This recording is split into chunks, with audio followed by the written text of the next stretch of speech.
Welcome to the show, everybody. Today we're going to be switching things up a little bit from our regular episode and bringing you our first in a league of their own mock NFL draft. And with that being said, with the first overall pick in the 2021 NFL Draft, the Jacksonville Jaguars select. There goes that man's jockstrap. Oh my God, did you see that? America's team? Yeah, right. Oh, baby, it's a big day in sports. There's nothing like battling it out with your teammates all season long to go win a championship. Green Bay's got it this year. Huge move for them. I think it's going to be a game changer. We have a lot to talk about this busy week in the sports world. Welcome to the In a League of Their Own podcast. Hey, man, how's it going today? Just fantastic. Draft's right around the corner. Excited to dive into it today. A lot of kind of crazy stuff going on the last couple of weeks around the NFL. It's nice to kind of have something to kind of look forward to finally being televised in the next couple of weeks with the draft. So excited to bring you guys today kind of our mock draft. I know there's hundreds of analysts out there that kind of give their take on it. So obviously we're going to have some similar mindsets, some different ones, and yeah, I'll just kind of leave it at that. So I'll kind of let you finish your sentence from the intro there with the first overall pick. Who do you got the Jags taking? No brainer, Trevor Lawrence from Clemson. He's the for sure number one pick. Rumor already has it that he has the Jaguars playbook already, and he's starting to study up on that. Urban Meyer's looking forward, as well as their whole team is really looking forward to having him down there in Florida and getting things underway. I think he's going to have a pretty good year. I mean, as long as he gets some blocking for him, I mean, that's usually a thing that really kills young guys' careers, is not really having the players around them / the line to keep them alive in their careers long enough to where they actually get a chance to show what they can do. So that's who I think is going to be the number one pick, and that's a no-brainer. Yeah, got to agree with you there. It's all kind of how we talked about in prior episodes. Year after year, it's kind of it's nobody's wondering, who's going at number one this year, who's going at number one. It's known for pretty much almost 6 months up to the draft, who, like, even while the NFL season's still going, and like as soon as the Jags locked up, okay, they're the number one pick based on their record, how the last couple of weeks finish out in the NFL, the Jags locked up the number one pick. They're going after Trevor Lawrence. So like it was known before the NFL season even finished. So yeah, obviously the heart of your team is your quarterback. So to kind of rejuvenate that team down in Jacksonville, I think Trevor Lawrence is definitely the guy to go do it. Like you said, it seems like he's got a good relationship with Urban Meyer, him being at the ex head coach of Ohio State. I'm sure that they've built a relationship over the years, been in contact. So excited to see how that works out for him. So with that being said, who do you got at number two? Kind of another no-brainer. I got the Jets going after Zach Wilson, quarterback out of BYU. Especially after they went out and traded Sam Darnold down to Carolina, it was they kind of put the world on notice that they're all in on Zach Wilson.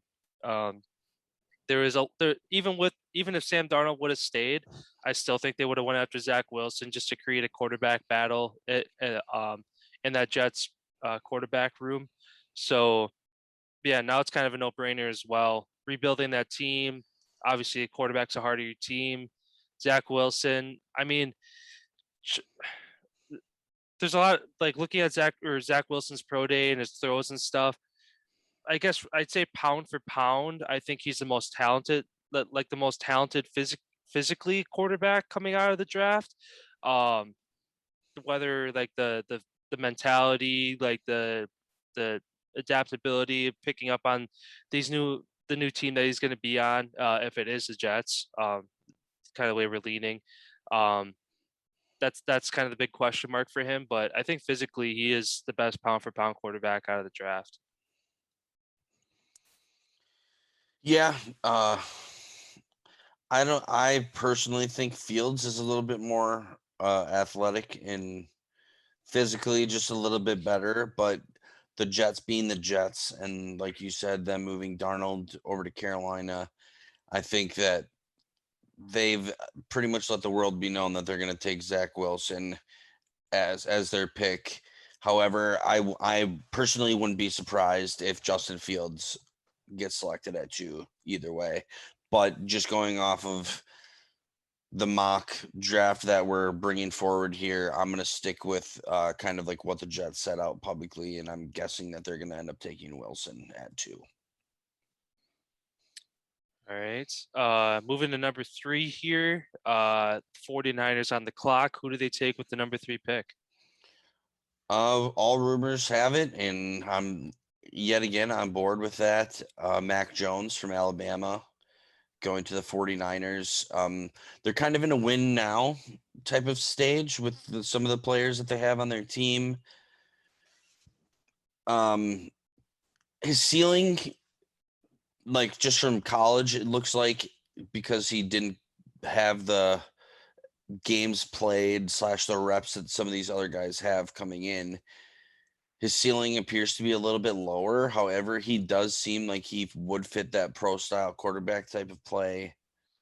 That's kind of what he did down there in Alabama. So I could see them taking Mac Jones, and then you should look to see him playing for the Niners in probably 2 to 5 years. This probably would be my guess, depending on what they do with Jimmy G and how everything goes this season. But that's who I got locked in at 3 is Mac Jones. What about you?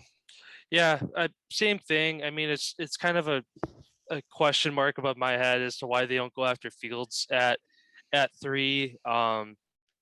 Whatever it might be, maybe they think Jones is going to fit their scheme better. Their like, who knows what talks have happened behind closed doors with the 49ers. But I mean, it's going between Mac Jones and Fields. It's just you're basing off their college career. There's guys who come in who, I mean, talking about the GOAT himself, pick 199. Like he has a better career than top 10 picks for decades, for 2 decades. So it's like it makes you wonder. It's talking about, oh, this guy's going to have a better career. This guy's going to have a better career. Who actually knows? Mac Jones could be the best quarterback that comes out of these guys and ends up winning offensive rookie of the year from any of these quarterbacks, or he could be the bottom of the barrel. And kind of a guy under the radar, Trey Lance, he could be the best quarterback out of the draft that ends up having the best year. I mean, it's all based off speculation, but yeah, I mean, Mac Jones, I feel like he's going to be a good land wherever he goes. Obviously, I don't see the value in him at 3, but that's where the 49ers are leaning. So that's kind of where I'm going as well. Yeah, and then what do you got? Who do you got at 4? So yeah, right now the Atlanta Falcons hold the number 4 pick, and for my mock draft, this is where I have my first trade happening. I have the Falcons trading their number 4 pick to the Patriots. Patriots come up and get their next franchise QB in Justin Fields. So I got Justin Fields staying in the top 5. Obviously a good move for them if they do decide to go up and do this. Obviously, the trade's not happened yet, so the Falcons could stay at number 4, which would obviously change kind of the dynamic of the draft here. But with Cam Newton just being on a 1-year deal, I know kind of a lot of guys are on 1-year deals because of the low cap space this year, and then it's going to go up next year. So you're going to see guys kind of getting better deals next year. But I think if Cam Newton comes out and has a lackluster year, Justin Fields, I could see him getting the nod halfway through the season, or even in training camp, he balls out and looks better than Cam Newton. I could see him getting the start week 1 if that's the case too. So, yeah, Justin Fields is a raw guy. Comes from a somewhat colder climate in Ohio State, so going up to New England, I don't think would be an issue for him. So, yeah, I got Patriots trading up and taking Fields. I got Justin Fields at 4 as well. Except for I have the Falcons staying with the number 4 pick. Would be a dream for Fields to play for his hometown team where he grew up. He grew up just about a half hour away from Atlanta. I could see them taking him and developing him behind Matt Ryan, as it looks like Matt Ryan's on his way out. And like you said, even for the Patriots, how like if Cam Newton has a bad year, I could even see Matt Ryan having a bad year and kind of just taking over that backup role and teaching the kid how to play and the little ins and outs of of how to play the game. So that's who I got at 4. I got Justin Fields at 4. All right. Going to the Falcons. Yeah, I mean that's obviously a good move as well if the Falcons decide to make that move to go out and get their next quarterback. I like you said, it's kind of a mirrored story with the Patriots and the Falcons, where if Cam Newton has a bad year, Fields could step in if the Patriots go up and get him. If the Falcons go get him, I could see him stepping in for Matt Ryan if he's having a lackluster year and they're blowing 17-point leads again. So um, yeah, good move for them either way. Moving to number 5. I know this has been kind of one both of us have been back and forth on. The number 5 pick. Who do you got the Bengals taking? Going off of sheer just who the best player available in the draft, I think I could see the Bengals potentially taking Kyle Pitts at 5.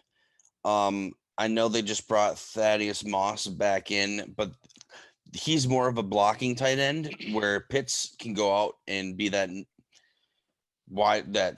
tight end who the Kelsey, the Kittle, those to Gronkowski, the guys that catch the ball quite a bit and really make things happen for the team. So I could see the Bengals loading up and getting Pitts just because their team's young. Burrow's an older guy, but he's still young in the league.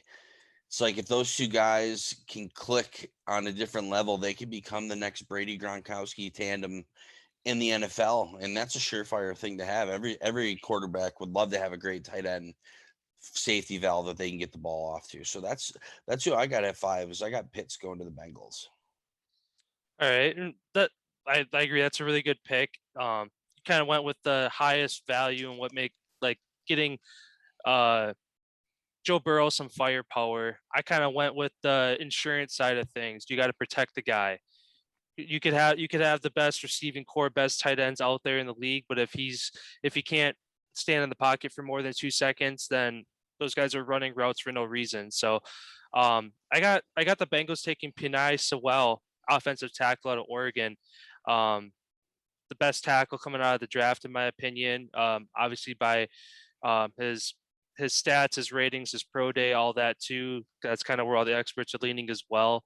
So I think a crucial step for the Bengals to kind of get some better production out of Joe Burrow, make him more comfortable. Yeah, I think offensive tackle is the way to go there. You got to protect your guys' blind side. Yeah, I could see that. And that's kind of why I said Pitts too, because the tight end, they also block on the lines. So that helps get him some protection as well. Who do you got at 6? Dolphins. So number 6, the Dolphins, for those who I guess need a refresher, they had traded their pick with the 49ers, their number 3 pick, to go down to number 6, and then they ended up getting the number 18 pick as well. So they ended up getting 2 first-round picks out of that deal.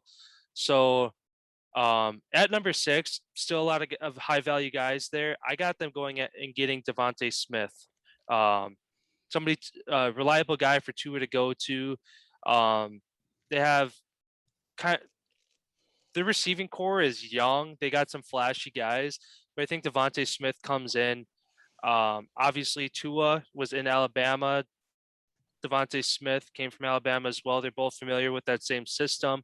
Both even probably took reps together at some point towards the end of Tua's career and the beginning of Devontae Smith's career. So there's probably some chemistry already built there. So yeah, I think the Dolphins go and get Devontae Smith, and he just adds some firepower to that receiving core. I'm kind of sticking along the same lines here. I got a receiver going, but I got Jamar Chase going down to the Dolphins, the number 1 receiver coming out of this class on many different analysis boards. He's got such a huge catch radius, as well as he can stretch the opposing defense with his speed. Miami's got a handful of weapons and how they play the game on the offensive side. So I could see them going and getting Jamar Chase, a guy that can just take the top off defense. Yeah, I mean, either of those guys are really a good fit for the Dolphins to kind of open up Tui's game a little bit more. So, yeah, I agree with that pick as well. Those two kind of are interchangeable. If Smith or Chase go at 5, or I'm sorry, at 6, I think it's a good move either way. Moving down to number 7, the Lions. Who do you got the Lions taking at number 7? This is where I got my first trade happening here in the draft.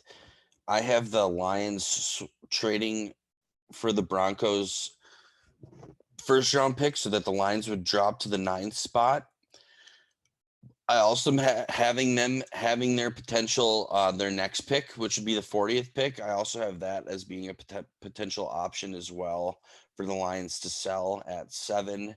So I have the Broncos getting that, and then the Lions would get the 9th and the 40th pick. And then I have the Broncos taking Trey Lance out in North Dakota. They need a quarterback. Drew Lock is questionable, his antics and dancing all over the field when he hasn't played that well. So I could see them going to get Trey Lance. A lot of people say people think that he could be the dark horse out of all these quarterbacks to come out and do something great, as he has many different angles that he throws the ball, similar to like a Mahomes and a Rodgers type style. So that's who I have. I have the Broncos trading up and taking Lance with 7. Yeah, that good move if the Broncos decide to move up and feel that they need to go up and get him at 7. Kind of we were just talking with the last pick with Jamar Chase and Devontae Smith being interchangeable. I got the Lions going and getting Jamar Chase. Kind of looking at the Lions receiving core, very lackluster. I just pulled it up here. You got Tyrell Williams, Rashad Perryman is kind of their number one guy there. The next Packer, Geronimo Allison, is there as well. Quintez Cephas, ex-Wisconsin Badger. A lot of young guys, but nobody's really a household name. So I think that the Lions could really benefit in having their next bigger, like, I want to quite compare him to Megatron, but bigger physical kind of guy. So he's kind of on the right track there. So yeah, I see the Lions going on and getting Jamar Chase at number 7. Yeah, I could see that too. What I have happening in my draft will make sense here once we get down to the 9th. You'll see kind of what I did there. Who do you got at 8? Panthers. Number 8, Panthers made some moves on the offense. I think they go out and beef up their defense. I got them taking Patrick Surtain, cornerback out of Alabama, to give him some help on the back end. They since Luke Kuechly left and Davis left as well, that defense has kind of been lacking some oomph and been kind of definitely the weaker half compared to their offense. Their offensive has been kind of carrying them the last couple of years, especially with Christian McCaffrey being there. So to kind of obviously give their offensive guys some more rest, they need a better defense. And starting with your cornerbacks is really a big part. Your pass defense. Panthers are towards the bottom of the league last year in pass defense, so I think Surtain would be a good fit for them at number 8. This is where I have the offensive tackler from Oregon, the Penei Swell. I have him going to Carolina at 8, bringing him in to help protect Sam Darnold. Since the Panthers already decided that he's going to be their starter and there's really not going to be any competition for Sam Darnold at the quarterback spot, I think that they're going to go ahead and just snag the top offensive lineman out there to help beef up that line to help protect him, as this could be his first year where he's actually had a line to stand behind and play the quarterback position. So I could see the Panthers going out there and trying to do their due diligence for Sam Darnold, as the Jets unfortunately didn't. Yeah, I mean, obviously a good move if they decide to go with that. The Jets kind of that again, like you said, the Jets didn't go out and get Sam Darnold protection. So if the Panthers are going to be all in on Sam Darnold or even Teddy Bridgewater's had some injuries throughout his career, which kind of ultimately goes back to your offensive line not protecting your quarterback enough. So whether it is Bridgewater or Darnold who ends up being the QB1 there, I know there's been rumors of Bridgewater trying to go get a QB1 position elsewhere. So we'll obviously be on top of that if that does happen. But yeah, whichever guy it is that's starting, obviously getting him in protection is a good place to start. Yeah, I've heard some rumors actually about Bridgewater, since you brought his name up, of going to the Bears for Nick Foles and then having competition between Dalton and Bridgewater for that starting job in Chicago. That's just a rumor that I did hear. I don't know if it's got any weight behind it. Could be all smoke, but that's just something that I've heard that potentially is in the works.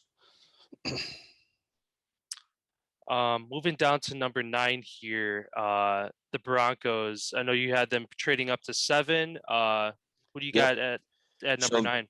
yeah, so the 9 would be the Lions trading back from the 7th spot.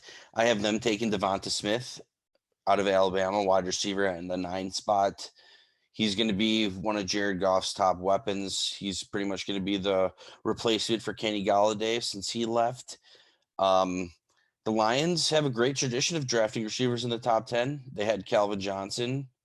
I really think he's going to be the perfect fit for the Lions, as they've kind of overhauled the whole, since Matt Patricia ran that organization basically into the ground. MCDC coming in here, changing things, bringing in a new quarterback, just changing everything basically from scratch. I could see them taking Smith at the 9 spot here, and he's going to contribute very well for them. Yeah, kind of had the same mindset with me. I had them at 7, taking Jamar Chase. Again, between him and Devontae Smith, very interchangeable. They both have similar but different play styles. I know it's kind of counterintuitive. Both, I guess, they're both the highest value guys kind of out of the draft. They're basically, whether you have one or the other, they're going to come in and be a workhorse. They're going to get a lot of production either way. So I guess it depends which guy fits better into your scheme, like more perfectly, I guess. But you really can't go wrong with either or. Yeah, Smith, he's more of the route runner type, like the Devontae Adams style. The beat you off the line, the really good footwork, and he's got the great initial speed, where Chase, he's got the height and he's got that blow away speed where he gets a couple steps on you and he can take, like, almost like Metcalf, except for he's not obviously as big as DK Metcalf is, but he's got better hands than DK. So yeah, I mean, he's been compared to Calvin Johnson, like you even mentioned when you had him going at 7. He's got that frame, the hands, and the speed to potentially be Calvin Johnson-esque type player, where Smith is more kind of like a Devontae Adams, Julio Jones type of guy, the really good route runner. Yeah. Yeah, good move either way there. Kind of switching over to the 9 pick from my side. I agree with you with the Broncos going after Trey Lance, although I have them taking him at 9. So I don't see them having to go up and get him at 7. It's only 2 picks, and the 2 picks ahead of them, the Lions just went out and got Jared Goff, so they don't really need a quarterback. The Panthers, they just went out and got Sam Darnold, so they don't need a quarterback. So the only way Trey Lance is going to get taken is if it's out of left field in the top 6, somebody goes out and takes him. But kind of going through those picks as they've kind of looked for us, doesn't really make sense for anybody to go after Trey Lance above that. So, but yeah, Trey Lance is definitely the answer in Denver. Drew Lock has kind of overstayed his welcome, I think, there to not really produce anything good for that team. Yeah, Trey Lance I think would be a good fit. Again, kind of colder climate guy out of North Dakota to go to Mile High. I think it'd be a really good fit for him there, kind of like you said back at pick 7. So yeah, the only reason I think that the Broncos would trade up is you have the Patriots that are out there that need a quarterback as well. So if they're not going to make a move up early, you also have other teams too that want, like for instance, if Atlanta trades out a 4 to a completely different team that wants to come in there and it's not the Patriots, who's to say Atlanta's not going to trade back up and try to get Trey Lance for their backup quarterback? Like there's a young quarterback with upside is always someone that every franchise / organization who has the room for it's going to take them. So that's why I just thought Denver's going to say, hey, we're not going to wait and see if he slides to 9 because he might not be there. Let's just for sure go get him at 7. And the Lions just fall back 2 spots. Yeah, that makes sense. I mean, you see teams that kind of they'll only move up a couple spots. I mean, even look at like the It's like Seattle too. Sorry to cut you off. Just popped into my head. Seattle still with Russ. Every indication points that he's back. Some people continue to say that this isn't going to end well, and it's not a for sure until after the draft's over because people could see him getting traded on draft night and then the Seahawks go take a quarterback. You know what I mean? So since they don't have a pick that's even close to being up there, yeah, they can make a move and go get a guy. So yeah. but yeah, just to kind of go off that point of the Broncos only moving up 2 spots to make sure they go get their guy. It seems like the 49ers are kind of doing the same thing. The 49ers are sitting at 6. Mac Jones could fall to 6. He could be available at 6, but they want to make sure they go up and get him. If they are going to do what they say and go after him, or if they're just blowing smoke to leave a blood trail that leads to a dead end, and kind of throw a wrench in the draft at early on. Yeah, kind of a similar situation there. Green Bay, you taking notes? Probably not. That's how you move up and go get a guy when you know he's the guy. You don't trade, like especially last year's draft. It's just so funny how we trade up something we never do, and then we go fucking take a quarterback. Like what the fuck? Do you really think Jordan Love's going to be the guy after Rodgers is gone? I don't.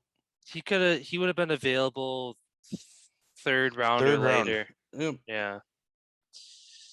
Whatever. It is what it is. So who do you got at 10? So number 10, Cowboys, America's team. Cowboys obviously have a lot of firepower on their offense. Dak Prescott hopefully comes back healthy. You got Zeke Elliott. You got CeeDee Lamb. They got one of the best offensive lines in the NFL as well. So I'm leaning towards the defensive side. That pass defense, again, was not very good last year and hasn't been the best in previous years, especially now that they got rid of Xavier Woods, who isn't a household name, but was kind of the vet in that secondary. So I got the Cowboys going out and getting Caleb Farley, cornerback out of Virginia Tech. Who are you going with? I got the Cowboys taking the top corner in the draft, Patrick Surtain out of Alabama. Cowboys are terrible on their corners. It's been a couple years now. Cowboys fans, Skip Bayless, one of the biggest Cowboy fans out there. He always talks about how their pass defense is really weak on the edges, and they always have guys that are hurt. So I could see them taking this stud and him stepping in and being one of the top, potentially even the most NFL defensive player of the year. Like he seems like he's almost the most NFL ready defensive player in the draft coming out of this class. So I have him going to the Cowboys at 10. All right. Moving down to number 11 here. Also out of the NFC East, we got the Giants. Who do you got the Giants taking at 11? I have the Giants making a trade here. I have the Patriots trading from 15 up to 11 here. I have the Patriots going to be taking linebacker Micah Parsons from Penn State. This kid looks like he's a generational potential talent. He's got off the chart measurables. I could see him being the elite type of guy that they bring in. I know that's Belichick's forefront, and that's kind of the area that he targets first is that linebacking core to make sure that they are solid. Him being the top linebacker out there, I could see them trading up to go get him and securing that defense Yeah, I mean, like you said, the Belichick's mindset, he's always been a defensive guy. That's as good as his offense has been, his defense has been even better. So, I guess kind of a follow-up question or quick follow-up question with that. You got the Patriots trading up to beef up their defense. Do you believe that Cam Newton is their guy then for the foreseeable future, even though he's on a 1-year contract? No, I don't see for this year. I would say yes, he's their quarterback for this year, no matter what happens. Then I could see potentially them in the offseason. Obviously, like I said, the whole window with Mac Jones, it depends how ready he is in San Francisco. If he's ready after this season to come in or even halfway during the year, he takes over. I could see the Patriots trying to work something out to get Jimmy G back in New England and be their quarterback for the ending of his career there with Bill. And then I could honestly see Bill retiring at the same time that Jimmy G does. He was kind of his guy that he always wanted in New England. So yeah, Cam Newton's their guy this year. They spent all that money that they did in the free agency period really heavily on the offense, getting Cam Newton the weapons that he needs in the style of offense that fits him, that fit him when he did win the Super Bowl. Or no, he didn't win the Super Bowl, did he? Who? Cam. They lost it, right? Yeah, they lost it to the Sheriff. Right? Yeah, Yeah. to Peyton. Yeah. Yeah. So, well, he was MVP though. Yep. Yeah. So like that style that he was when he was MVP and they didn't make it to the Super Bowl, the tight end heavy style, him mobile, running around, short passes. That's kind of what Bill set him up with the free agents that they brought in. So, like I said, I could see them beefing up that defense and trading up to go get the guy. Yeah, good move if they decide to do that. For my 11th pick, I got the Giants staying put. Again, kind of going with protection again. Daniel Jones needs more confidence. He's very similar to Sam Darnold, where you see glimpses of, oh, this guy's got an arm, and you see glimpses of what the fuck is this guy doing. So I just think he needs better protection. So I got them going out and getting Rashawn Slater, offensive tackle out of Northwestern, to help that offensive line. Really, the rest of their defense needs some help as well. So hopefully, throughout the rest of the draft, they go to get some guys to help beef up that defense. But a good tackle is kind of the missing point on that offense, because they just went and got Kyle Rudolph. They got Kenny Galladay from the Lions, so they made some moves on the offense. So, and then obviously they got Saquon. So, just that missing piece is beefing up that line a little bit. Yeah, I could definitely see that happening, especially if they think Daniel Jones is their man. They got to protect the guy. So Eagles at 12, who you got? At number 12, again, another high-flying receiver, Jalen Waddle out of Alabama. Got him going to the Eagles at number 12. Again, Jalen Hurts, an ex Alabama player, even though he finished his career in Oklahoma. Obviously still familiar with the scheme, the system, as Waddle was as well before he got injured his senior year. So obviously, again, some chemistry there. So him going to the Eagles would be a good move for them. The Eagles don't really have Nelson Aguilar, who ended up getting rid of, was kind of their go-to guy. You got Zach Ertz, who wants out or even could retire. He's kind of getting old. He's been fighting injuries the last couple of years, so they needed a young stud to come in and kind of take the show over in that receiving core. And I think Jalen definitely fits the bill for that. Yeah, I'm agreeing with you here at 12. I got Jalen Waddle as well to the Eagles.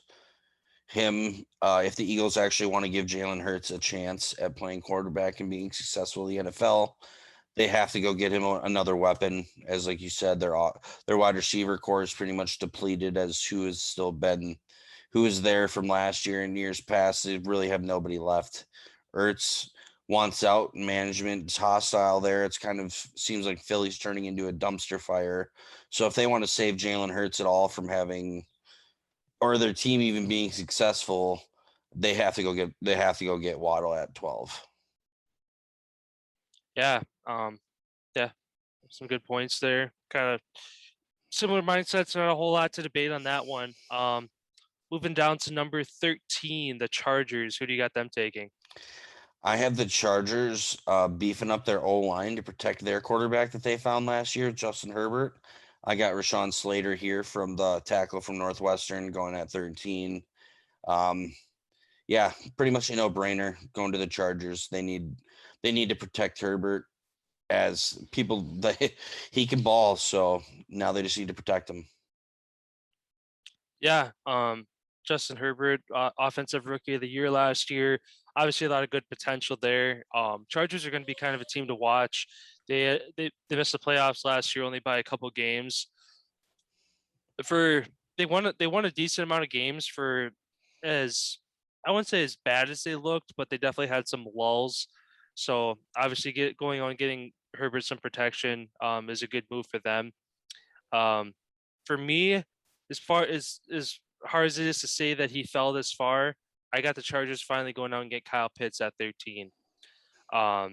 Chargers just traded away Hunter Henry to the Patriots. They don't really have another tight end right now, aside from Keenan Allen in that receiving core.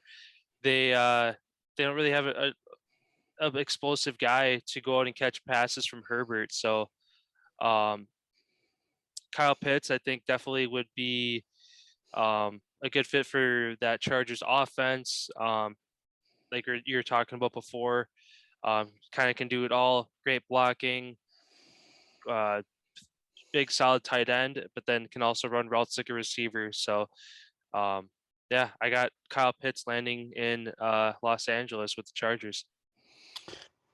Yeah.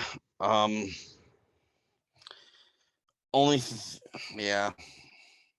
If he does fall that far, yeah, I don't see why they wouldn't go get him. But for Hunter Henry being the number one overall rated talent coming out of this draft, even ahead of all the quarterbacks and everything, for his ceiling of how well he plays the game and his knowledge of the game, I don't think he slides outside that top 5. Yeah, I mean, going based off value, I agree. He's definitely a top 5 talent guy. But I mean, I guess I'm just kind of going logical with my, I guess my mock draft, which doesn't happen a lot either. Not teams don't always go with the most logical pick. So it'll be interesting to see I guess if he lands there, like good for the Chargers, but I hope he ends up higher than that, at least in the top 10. Um, just a matter of where he would land and who wants him more.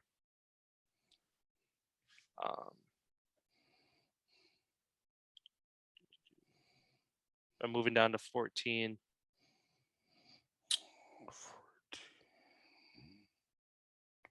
Vikings. I have. Let me scroll down here. I got Vikings selecting D lineman Quiddy Pay out of Michigan. They need some help on the edge. They lost Jared Allen. A lot of guys, like he was basically their main guy. They need a guy who can come in, be in that rotation for the pass rush, and eventually grow into that every down threat, somewhat like he reminds me of Clay Matthews when he was coming out of the draft, for how he plays, how fast he is. He's got a bigger size than Clay Matthews, but he plays that same type of quick style off the edge where he could turn into an elite pass rusher if he has success in the NFL. So the Vikings, I could see them going out and snagging that D lineman to help beef up that D. Yeah, the Vikings defense is kind of I'd say the better half compared to their offense, which is surprising when you got Kirk Cousins, who's a vet, Dalvin Cook, who's a top 5 running back, and then you got Justin Jefferson, who was a stud last year. They still had some issues on offense, so I'm kind of going with the offensive side again, getting Kirk Cousins some protection. I got them getting Christian Darrisaw, offensive tackle out of Virginia Tech. Um, it just seems like Kirk Cousins is not playing like he should, like like the first year that he came to the Vikings, or even his last year with Washington. So it seems like he's rushing a little bit, like he's letting passes get away from him, making errors that he shouldn't be making, and that obviously comes down to protection. Um, so I think getting him some more time to get his young stud Jefferson the ball more is essential, and then obviously in the run game to open some holes for Dalvin Cook as well. So yeah, I got Vikings going on and getting a tackle. I could see that happening as well. I have him going a few picks later, but yeah, I could see him. I could definitely see him going there. He's a very good offensive lineman. And then the 15, which is the Patriots pick. Who do you think that they take? So I had the Patriots trading up to 4 and taking Fields. So at 15, it's the Falcons. I have the Falcons going out and fixing that terrible defense, blowing their leads. I got them taking Greg Newsome, cornerback out of Northwestern. Got to see a full game firsthand of when Northwestern pummeled Wisconsin to hand them their first loss of the year this past year. Newsome is kind of that. He can be used in linebacker positions. I think that the game against Wisconsin, he played a lot. So that kind of hybrid cornerback position. So obviously good to have a guy that can play both those positions, and the Falcons really needed on the defensive end. Matt Ryan, who's been a good quarterback over the years. You got Todd Gurley, Julio Jones, Calvin Ridley. You got some good guys on that offensive side. If you're putting up points, good, but you got your defense has got to step up so they're not blowing 20-point leads. So I think he'd be a good addition for that defense. Yeah, and then I had the Patriots trading up to the 11th pick. I have the Patriots still staying here, and the Giants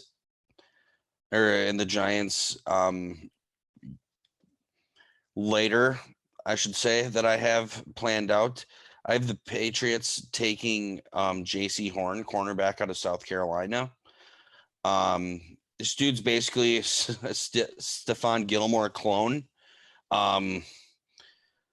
Dude is phenomenal. He's a phenomenal cornerback with Gilmore certainly on the outs in New England. They need a new number 1 corner. So they're going to go get their guy at 15 here. Yeah. Again, it wouldn't surprise me. Bill Belichick goes out and with 2 first-round picks, gets 2 defensive guys. Seems like he spent most of his money that he went out and spent almost $200 million in 3 or 4 hours a couple weeks back. He got a lot of guys on the offensive side. So, yeah, definitely makes sense for them to go out and get 2 guys in the first round to kind of get that defense back up to par. Finishing out here with the 16th pick, the Cardinals. Who do you got the Cardinals taking at 16? So I got the Steelers actually trading up, swapping with the Cardinals for the 16th. The Steelers would get the 16th. The Cardinals would get the 24th and the 55th pick from the Steelers. I have the Steelers going out and getting a linebacker, especially with the loss of Bud Dupree. They need somebody to come in and step into that role. So I could see them taking Jeremiah Owuns-Koramoah, however you say that, Koramoah, linebacker from Notre Dame. Dude's phenomenal. Only thing are questions about his size, as he is only a 6-foot linebacker. People are questioning his size, being able to see over the line, that type of stuff. But he's got the quickness and speed of like a Bud Dupree type guy. So he's very fast, very rangy. So I could see Pittsburgh going out, taking him and basically him sliding him right in that Bud Dupree spot since Dupree left and went to the Titans. Yeah, I mean, that would be a great move for the Steelers to go up and do that. Kind of add some more firepower to that steel curtain. Um, as good as the Steelers' defense is, it'd be scary to see them get even better. With my pick at 16, I got the Cardinals staying put. I got them going on getting Rashad Bateman, receiver out of Minnesota.